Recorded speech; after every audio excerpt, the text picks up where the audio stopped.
Hi, my name is Mark Nelson. I'm one of the writer-analysts here at Wolters Kluwer Law and Business. This is the first of a four-part series of videos on crowdfunding. These are largely based on a webinar that I gave on behalf of Wolters Kluwer Law and Business last week. And thank you again for all of those who did join in. There are a number of topics under crowdfunding that I think people will find of significance in the SEC's recent proposal. The first one we're going to talk about on this video series is the topic of integration. As all of you know, there are a number of potential exempt offering alternatives that already exist in the regulated environment. Crowdfunding would be just one more of them. Some of the others are Regulation D, for example, the existing Regulation A, which we'll mention briefly in a little bit because of the new Reg A Plus proposal. Also, there are some other tried and true options, such as the private offering exemption under Securities Act 4A2, as well as an exemption for offerings that occur entirely within a state under 3A11 of the Securities Act. Integration in general, the integration doctrine was developed to prevent issuers from breaking up an offering into many small exempt parts without having to register the overall offering. In the context of crowdfunding, what the SEC's proposed regulation crowdfunding says is that integration of crowdfunding offerings with other exempt offerings would not be required in general, provided that each of the different types of exempt offerings met the specific requirements of that exemption. With respect to the crowdfunding proposal, a couple of key points here.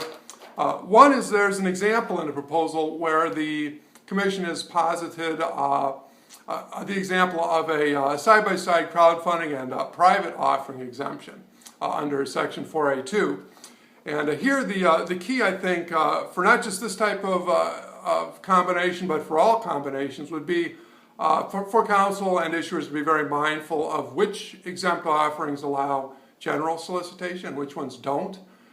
Very recently, I believe it was as of this last September, the SEC for the first time allowed general solicitation in a subset of Regulation D offerings. This was mandated by another provision in the Jobs Act in Title II. Crowdfunding is, of course, Title III. So I think it's important to make sure to keep track of which offerings allow general solicitation and which ones don't. In the example given by the SEC, and I'm just going to read here briefly from my notes, they said that in order for the 4A2 offering to go forward alongside of a crowdfunding offering, prospective investors in the 4A2 offering must have come to that offering by way of a substantive pre-existing relationship with the issuer. And here what the SEC is talking about is a relationship where the issuer or its agent has directly contacted the investor about participating in the concurrent placement under Section 4A2. The proposal does go on to say, however, that if the prospective investor first learned of the 4A2 offering via the crowdfunding solicitation, then, and this is the word that the proposal uses, that investor likely, emphasis on likely, would not be able to participate in the private offering without general solicitation. The advice here in the crowdfunding proposal is actually very similar to some advice that the SEC provided and some interpretive guidance that it issued on Regulation D a few years back. And that guidance appeared it was release number 33-8828. That guidance was later reconfirmed in a Securities Act C&DI question number 139.25. With respect to the Commission's proposal on Reg A Plus, just last week, the Commission has proposed to essentially divide these Reg A offerings, which at the moment are very unpopular, but which the Jobs Act has mandated them to do some rulemaking on to try and entice more people to use Regulation A. But at least at the very low end of the dollar threshold, the new Reg A offerings and the existing ones, in fact, may compete with crowdfunding as well as some other alternatives. So I think people, in addition to looking to whether there's general solicitation allowed or not, they also need to look at the dollar limits, the specific requirements, and also the filing burdens associated with each type of offering.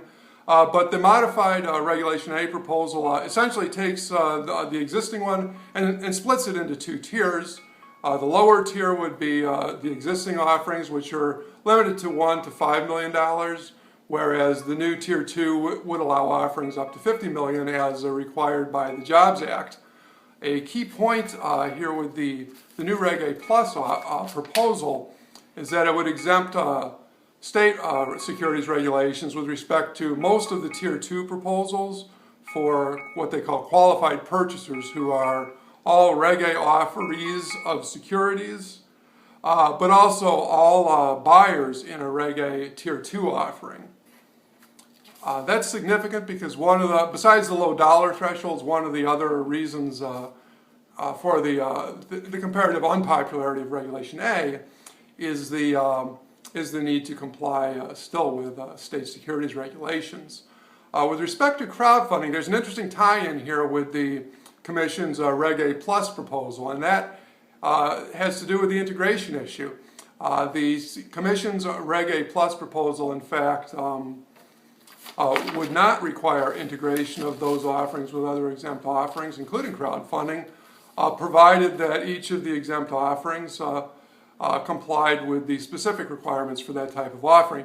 And here the Commission in its Reg A Plus proposal said explicitly that it was following the tentative guidance that it has provided in its proposed regulation crowdfunding. And that brings us to the close of this first installment regarding integration of exempt offerings in a crowdfunding setting, a securities-based regulated crowdfunding setting at that.